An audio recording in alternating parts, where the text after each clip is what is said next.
Affirmative action. Let us watch the following video. Well, let me just be clear. I got into Harvard only because of affirmative action. I went to a school no one had ever heard of in Denver, Colorado, in a small suburb. I didn't go to Exeter or Andover. I didn't have college test prep. I just happened to be really nerdy and smart and have really good grades and good SAT scores. But someone came to Denver, Colorado to look for me. A Harvard recruiter flew to Denver, and I met up with her at the Village Inn restaurant and did a pre-interview to get to pull me into Harvard. I was pulled in, and the schools like Harvard and Yale that I got into affirmatively. Yes. And it was literally not saying we're going to take an unqualified person and put them in Harvard. Yes. We're going to take a very qualified person who we would never know existed and put them in Harvard. That's how I got there. That's how Ketanji got there. That's how Justice Jackson, I should say. Justice Jackson got there. It's how Clarence Thomas got there. That was an explanation from one of America's people. Coming back to South Africa, let us watch the following video. During apartheid South Africa, the government of the time, as a matter of state policy, favored white-owned, especially Afrikaner-owned companies. The aforementioned policies achieved the desired results, but in the process marginalized and excluded black people. Skilled jobs were also reserved for white people, and blacks were largely used as unskilled labor, which was enforced by legislation. The economic and politically structured society during apartheid ultimately caused disparities in employment, occupation, and income within labor markets, which provided advantages to certain groups of people. This, in due course, was the motivation to introduce affirmative action in South Africa following the end of apartheid. Affirmative action was put in place to redress decades of inequality by implementing quotas for black workers in South African companies. Years later, however, the policy has its share of critics. Some people are crying foul, claiming that those programs that claim to combat racism are racist themselves. There was a chance of promotion coming up, and came in one Monday morning and there was a guy sitting in the desk that was supposed to have been mine, ostensibly. And when I asked what it was, no, I was told straight out. No, because of affirmative action, we've employed a gentleman of colour to fill the post. Honestly, it didn't hassle me. What hassled me was when they turned around and said, oh, by the way, you must train him. Now I'm sitting with 11 years experience in a situation, I must now train a guy to be my boss. I told them to go to hell. And within 2 months, I'd been fired. Let us observe how Andy and Keketso navigated the difference of their experiences in relation to affirmative action. You are listening to Peggy Mashamba, who's an elderly citizen intrigued about what is happening post-apartheid. Can we honestly say positive politics is possible? Keketso and Andy are making their way to the Black Management Forum, where they're met by Busi Mavuso, the managing director of the organization. The reason why affirmative action was implemented in this country back in 1994 was precisely to address the previous imbalances that were imposed on black people in this country for more than 300 years. Yes, no, I agree with that. I don't have any argument with that. And the injustices that I'm talking about is the deliberate exclusion of black people in the economic mainstream. Yeah. As per the last Commission for Employment Equity report, stats that were released in 2016, the numbers say that at the senior management levels of corporate South Africa, the stats is 14% black and 70% white. The other 16% is between Indian and colored. So then when you look at whites having 70% of senior management echelons, it therefore tells you that the system as it stands still continues to perpetuate and harbor the so-called white privilege that has been there. You cannot say you are a democratic country with economic emancipation when you still have 70% of white people owning the economy. The stats in the country today are saying there's 78% black people, there's 9.9% white people. There's 4% Indians and 5% colored. And when we look at companies, we want to go into companies and see this fair representation at all levels of the organization. Do you honestly think it's a pipe dream? It's never going to happen. That's what I'm concerned about. But you see, when you go to China, Japan, and Singapore, you are not confused where you are, because their companies look Chinese, Japanese, but when you come into South Africa and you go to the 12th floor or whatever the executive level floor is, you're probably confused in terms of where you are, in the country, because chances are that you're going to walk into a boardroom full of white males, and you're going to sit with an exco full of white males. In South Africa, you don't only have blacks, you don't only have whites, you have thousands of different people. You've got Chinese, you've got Japanese, you've got Indians, you've got blacks, you've got whites. Yes, obviously, the people are going to gravitate towards people of their own race. It's unfortunate, whether you like it or not, it's going to happen. Actually, your case is not different than the Barnard woman, the SAPS case, where she took and said that affirmative action was unfair, she was most qualified for the position, and so forth and so forth. And the Constitutional Court threw it out, and because the employment equity plan of the SAPS said that the people that they needed to employ now, because remember, if you're going to say, I need to employ 5 black people, 5 white people, 5 Indians, and 5. As soon as you have employed 5 white people, it doesn't matter. Exactly, it doesn't matter how many white people qualify. No, I'm not arguing with that. I'm not saying that's wrong. What I'm saying I'm is, just trying to explain that principle to say that. You don't need to. I accept what you're saying. Yes. When a white person knows he's up against a black person to get promotion, he's going to work twice as hard because he knows that he's got to. And unfortunately, in some occasions, it doesn't work the other way around. As you are watching this video, whether black, colored, Indian, or white, what is your perception? What is your mind frame with regard to having a non-white in a senior position? Are you still struggling to say, for it to be right, for it to be correct, I expect to see a white person in that senior position? Do you perhaps find yourself saying, yes, so and so, the Indian guy or the colored lady or the black lady or guy is holding that position because of affirmative action? Are you ready to acknowledge the qualifications, the experience of this person in that position? Affirmative action is very complex because it includes emotions of people. Did our labor department or whatever government department sell the concept of affirmative action in a manner that it makes South African citizens to realize this is not about racism? This is about correcting the imbalances from the past. Let us say the government did its part very well with us as citizens, irrespective of our racial groups. Are we still stuck in that concept to say, as whites, we are superior to blacks, coloreds, and Indians?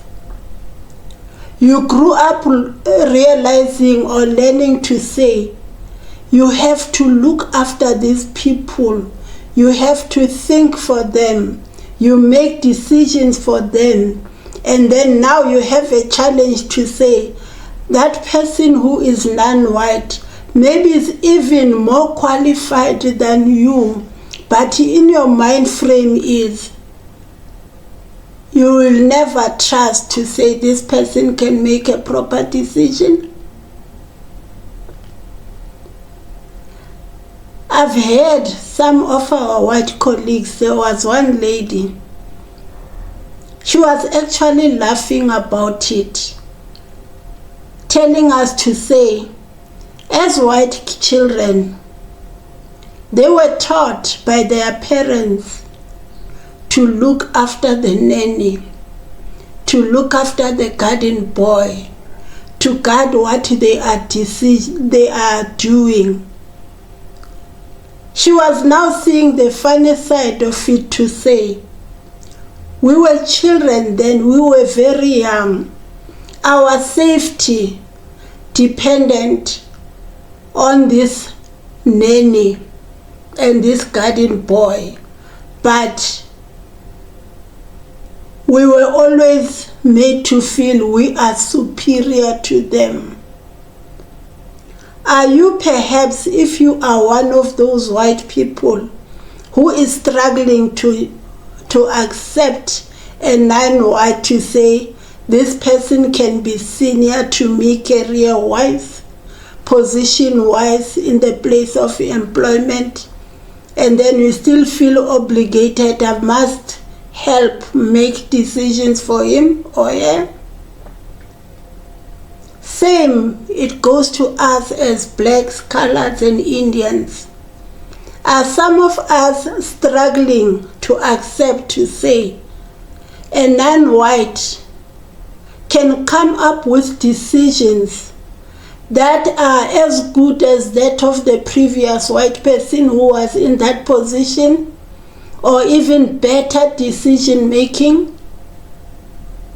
Do you ever consider the productivity of this person, or are you focusing on the race of that person?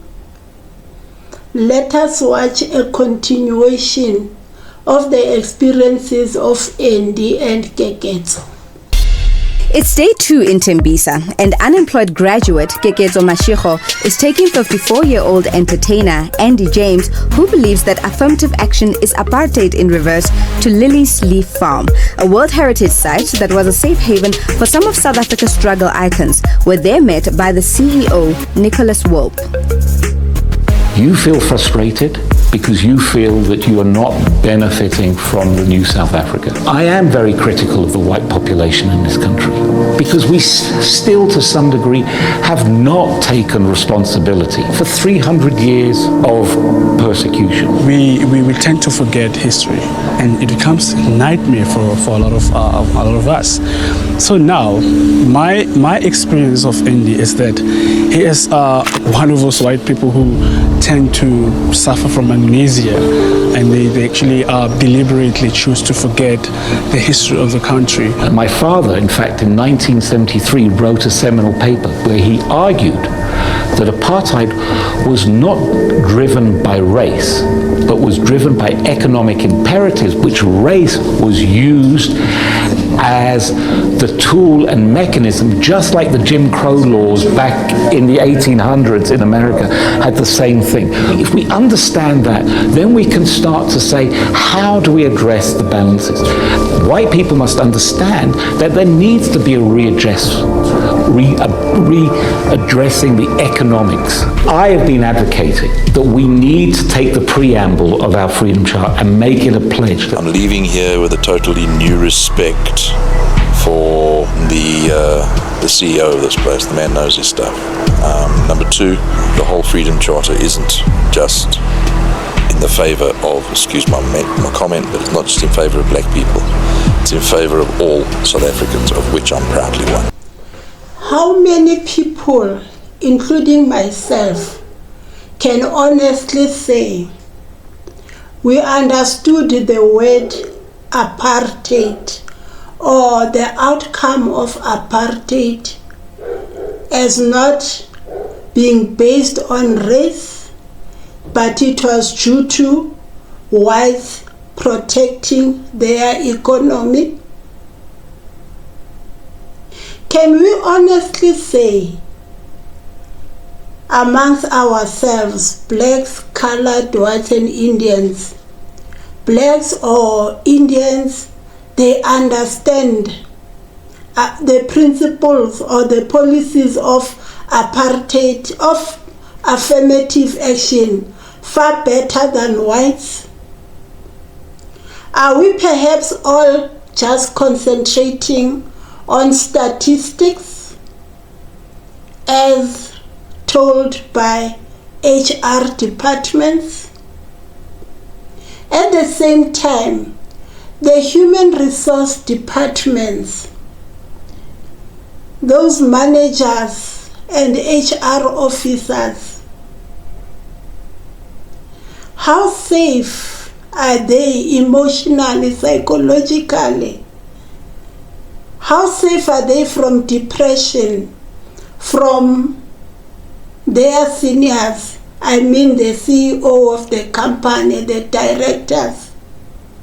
Don't we think maybe they also experience pressure when they have to say, no, you cannot employ a white person, you have to employ an Indian, or no, you have to employ a colored or a black person? Do we think it is easy for them to uphold those requirements? Affirmative action, my belief is, it is still a very sensitive issue, because I feel people, we are concentrating on numbers for the people filling their positions, but some are concentrating on the real big deal to say, yes, it could be a person of color, but we are looking at the quality. For me or for the next person, it doesn't matter whether it's black, white, colored or Indian, as long as the productivity is there, as long as the experience is there. And there's that other portion who are only worried about the race, to say that position belongs to so and so. Some are saying affirmative action must be abolished. Can they honestly say they've embraced affirmative action? Whatever they think it's a shortcoming from a person who is not white, they've contributed positively to help to direct that person? Or are we rejoicing, saying there is a high turnover of non-whites in those positions? Why the high turnover? Where is it going wrong? Have you ever sat down with those non-whites who eventually decide, my mental health, my self-worth is much more important than that position? They end up going for less senior position with less financial reward, because they are looking at their own mental health. Where are we going wrong as South Africans? Thank you very much for tuning in. It is very much appreciated. I've got other videos on the playlist. If you can get into my playlist and listen to them, I would appreciate your support. Please subscribe. And the biggest thing, please comment and share this video so that this channel can be watched by more people. Thank you very much.